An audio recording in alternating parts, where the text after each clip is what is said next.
Salut tout le monde et bienvenue dans ce nouveau numéro de Ça parle comics. Aujourd'hui, on attaque Empire, l'event actuel, le gros big event de chez Panini Comics. Les Avengers, les Fantastic Four doivent défendre la Terre.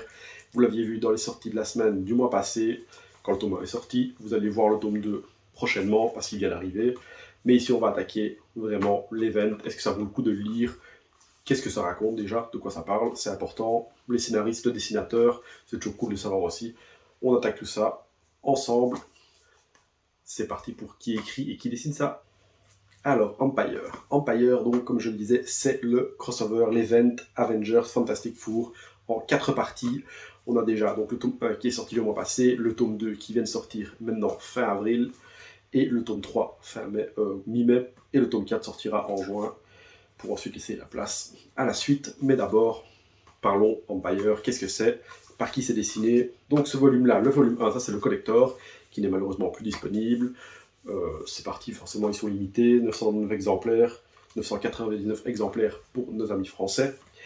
Et sinon, il existe la version normale qui est en souple. Moi, je préfère la version hardcover, c'est plus chouette pour 20 €, je trouve que ça va. Sinon, la version classique souple, elle est à 16 €. Et donc ici, qu'est-ce qu'on a dedans? On a le Routed Empire to Skrull War 2021, donc Empire Fantastic Four 0 de 2020, Avengers 0, Empire Avengers 0 pardon, de 2020, Lord of Empire Emperor Hulking 2020 numéro 1, et bien sûr Empire 1 de 2020. Donc c'est un crossover assez récent. On a souvent 6 mois de décalage avec la VO, ça c'est cool, Panini, comme Norman fait du bon taf, mais bon, là on parle du King. Donc la cover déjà collector très très belle, très sympa, j'adore. On aura à chaque fois apparemment donc sur le cover de la tome 2, du tome 2 pardon, c'est la femme invisible. Donc je suppose que sur le 3 ou le 4 on aura la Torche et Monsieur Fantastique. C'est assez cool. Le dos de couverture. Ensuite les scénaristes, il y a Halloween et Dan Slott. Dan Slott ça peut faire trembler des gens. Moi j'aime bien Dan Slott, jetez-moi des tomates, je sais. Bon, après j'aime bien, oui et non, son Iron Man, j'ai détesté son Iron Man actuel là qu'il a sorti.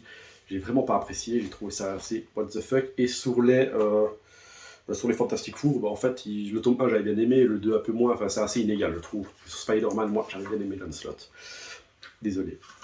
Donc ensuite, on a donc plusieurs scénaristes, c'est principalement Halloween et Dan Slott au scénario. On a Valerio Chitti, Manuel Garcia, Pepe Larraz, R.B. Silva, Sean Isaacs, désolé pour les noms, hein, et Matt De Luis, Javier Rodriguez et Alvaro Lopez. Je viens de massacrer plein de noms, je suis désolé. Donc c'est les dessinateurs et les scénaristes. Comme toujours dans un event, il y a plusieurs scénaristes, plusieurs dessinateurs. Je dois dire que le tome est assez homogène, à part la première partie où on voit que c'est d'autres dessinateurs. Sinon le reste, je trouve que ça se tient assez, il y a une assez bonne cohérence graphique, donc c'est pas trop perturbant. Parce que des fois, on a dans des events, dans des crossovers, dans des séries où les dessinateurs diffèrent totalement. Moi, c'est un truc qui a tendance à me sortir de récit. Quand le dessin n'a strictement rien à voir avec le numéro précédent et tout, c'est quelque chose que je n'aime pas beaucoup. Ici, ça va. Donc le premier numéro, le dessin est un peu différent, en effet. On a vraiment un style... Hop, je vous montre ça. Un peu plus ancien, mais vu que ça raconte une partie de la guerre Kree-Skrull, les origines, etc., c'est pas trop dérangeant, et puis on passe, donc ça fait un effet un peu vintage, même si c'est pas trop vieillot, et puis on passe à un style beaucoup plus moderne, beaucoup plus beau, propre. Hop, ça c'est la partie Avengers, Fantastic Four, pardon, puis on passe à la partie Avengers, qui est du même acabit, même style comme je dis.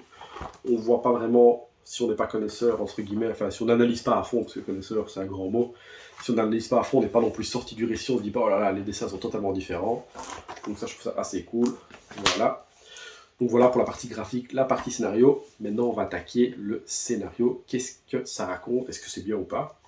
Alors le scénario, je vais faire la première partie sans spoiler, et puis je mettrai une alerte spoiler, parce qu'à un moment, je ne sais pas vraiment à quel niveau vous situez du spoiler, donc je vais en parler du tout début, du contexte, de ce qui a marqué là en gros, ici.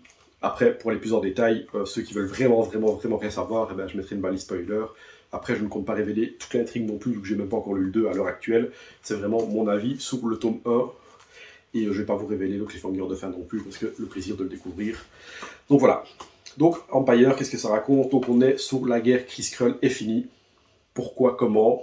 un traité de paix, c'est une guerre ancestrale. On voit justement d'ailleurs dans le numéro 1, dans la première partie, on voit la guerre, pourquoi elle a commencé, qu'est-ce qui a commencé, pourquoi, comment, entre guillemets. Donc vraiment le début de la guerre.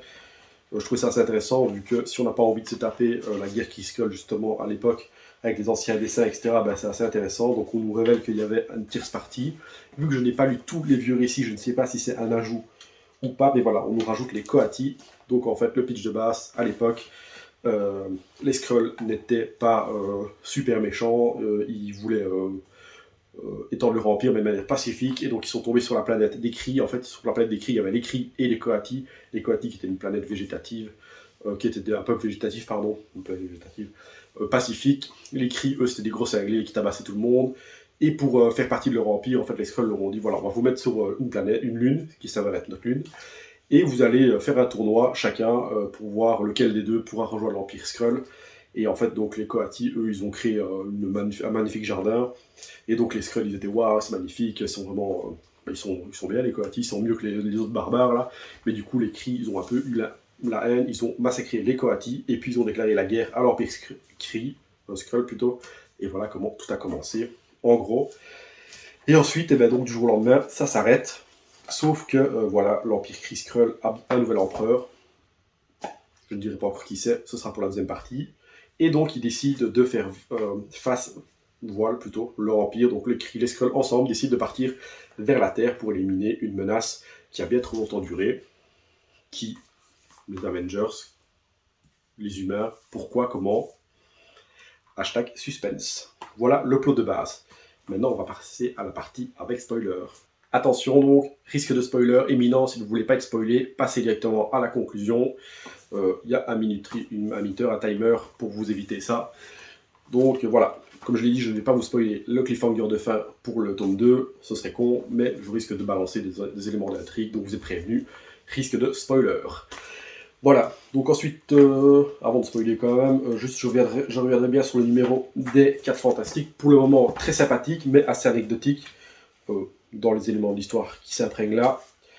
Donc voilà, les Kree et les Skrulls ont fait alliance, ont créé un nouvel empire, et c'est Hulking, donc le Young Avengers plutôt, qui est le nouvel empereur, et il rencontre donc les 4 Fantastiques sur leur route qui eux venaient de délivrer un enfant Kree et un enfant Skrull qui se battaient pour perpétuer la guerre dans un casino. Et donc ils se retrouvent sur leur route, et ils leur disent, ben voilà, on va sur la Terre, etc. Donc ils jouent assez avec nous, parce que jusqu'au bout, ils nous font croire que ils vont venir attaquer la Terre pour donc nous les humains entre guillemets. De l'autre côté on suit les Avengers, eux qui se retrouvent sur la Lune et qui rencontrent les Coati, qui ont survécu au final contre toute attente et qui ont continué à prospérer leur jardin sur une partie de la Lune. Et donc voilà, on les voit, ils sont beaux, ils sont gentils. Et justement, à ce moment-là, bam, alerte, l'Empire Skrull débarque et ils décident de buter tout le monde. En fait, au final, donc c'était pas vraiment nous, en tout cas de ce qui paraît dans ce tome-là, c'était pas vraiment les humains, la Terre qui voulaient venir buter, c'était les Coati. Donc du coup, les Avengers, eux, ils décident de défendre les Coati, parce que les Coati, c'est des pauvres victimes depuis des années, ils se sont fait massacrer plusieurs fois, et là, ils étaient peinards, ils avaient créé une petite ville prospère, cool et tout, et au final, les Kree et Skrull, ils débarquent, donc... sauf que les 4 Fantastiques, eux, ils sont avec, donc ça commence à faire une grosse baston. On a un peu un truc Avengers vs Fantastique. Qui a raison, qui a tort, car tout se passe très très vite, on ne sait pas très bien les motivations, on ne comprend pas pourquoi l'Empire Skrull veut absolument anéantir les Coati, alors qu'ils ont l'air si gentils, enfin ils ont l'air pacifiques quoi du coup, et les Avengers, eux, sans réfléchir, c'est un peu le truc, à chaque fois souvent les Avengers, ils tapent avant de parler, donc voilà, évidemment, il va se passer quelque chose de totalement imprévu que personne n'avait vu venir, enfin moi en tout cas je ne l'avais pas du tout vu venir, je sais que certaines personnes m'ont dit qu'ils l'avaient senti venir, mais moi j'étais un peu waouh. Donc du coup, je me réjouis de voir le tome 2 pour voir si ça se confirme ou pas. Mais donc voilà, vous avez un peu donc l'histoire. La guerre Kree-Skrull est finie. Les Kree et les Skrulls, avec Hulking à leur bord, se dirigent vers la Terre pour mettre fin à une menace trop longtemps qui existait pour eux, à quelque chose qui aurait dû être supprimé il y a longtemps, des Coati. Les Avengers, eux, ont fait alliance avec les Coati pour les défendre, parce qu'ils trouvent que c'est un peu injuste. Et les 4 Fantastiques, eux, ont fait alliance, entre guillemets, par dépit, on va dire, avec l'Empire Skrull, et ça part en couille à ce moment-là, et ça risque de partir encore plus en couille dans le prochain numéro, car l'Empire est là. On va passer maintenant à la conclusion. Qu'est-ce que j'en ai pensé? Est-ce que j'ai bien aimé ou pas? Est-ce que je vous le conseille? On en parle tout de suite. Donc le tome 1 d'Empire, c'est le nouveau crossover qui a débuté. Je me réjouis de lire le tome 2. J'ai vraiment bien aimé ce tome 1 là. J'ai trouvé l'histoire intéressante. Je ne vais pas dire innovante parce que ça reste des ficelles plus ou moins classiques. C'est du Marvel, c'est de l'Avengers, c'est du Fantastic Four, c'est du grandiose. Mais j'ai trouvé les dessins assez sympathiques dans l'ensemble. J'ai passé un bon moment en le lisant. J'ai trouvé ça intéressant, surtout la partie avec les cris et les scrolls où on en apprend plus sur le côté cosmique, avec des dessins remis au goût du jour. Et puis la fin m'a vraiment surpris. Moi, je m'y attendais pas, comme je l'ai dit. Donc, je me réjouis de voir ce que va nous proposer la suite. Souvent, les crossovers dans les que ce soit Marvel comme DC, au début je suis hyper excité, je suis à fond dedans, et puis sur la fin c'est un peu comme dernier en date chez Marvel, c'était War of the Realms. Je regarde là au-dessus parce que j'ai l'omnibus, l'absolute plutôt. War of the Realms, le début j'avais trouvé ça totalement dingue, j'avais vraiment bien aimé, et sur la fin j'avais trouvé ça un peu... ça reste chouette, mais j'en attendais mieux. Souvent, ça monte, et puis forcément, il faut qu'il y ait un statu quo un peu classique. Donc, j'espère ne pas être trop déçu de la fin. Maintenant, c'est moi, personnellement, mes attentes, des fois, sont un peu trop dingues. J'oublie qu'on a gardé un statu quo. Mais du coup, voilà, pour revenir aux comics, j'ai trouvé ça chouette, j'ai bien aimé. Et oui, si vous aimez bien tout ce qui est Avengers, cosmique, si les 4 fantastiques, vous aimez bien, vous avez envie d'en voir plus sur eux, je vous conseille totalement Empire. Maintenant, si vous n'êtes pas féru du tout d'une pléthore de personnages, que vous en foutez un peu du truc cosmique, etc., il y a d'autres lectures. Mais sinon, c'est un très très bon comics, on passe un bon moment devant. J'ai vu qu'il y avait eu des bons retours sur la VO, donc ça me motive encore plus à continuer. Et voilà, donc on a une édition collector qui sort tous les mois, limitée à 999 exemplaires à 20 €, ou alors vous avez le format souple, softcover, comme on appelle, qui lui est disponible pour 16 € partout en magasin chez moi. Dans toutes les librairies, vous pouvez y aller. Voilà. Donc, si vous aimez bien les Avengers, si vous voulez lire un bon event en 4 parties, c'est pas trop long en plus, Empire est fait pour vous. Voilà. Merci à tous d'avoir regardé cette vidéo. On se retrouve à tous très bientôt pour d'autres. Ça parle comics, ça parle manga, unboxing et les sorties de la semaine. À très bientôt et merci à tous.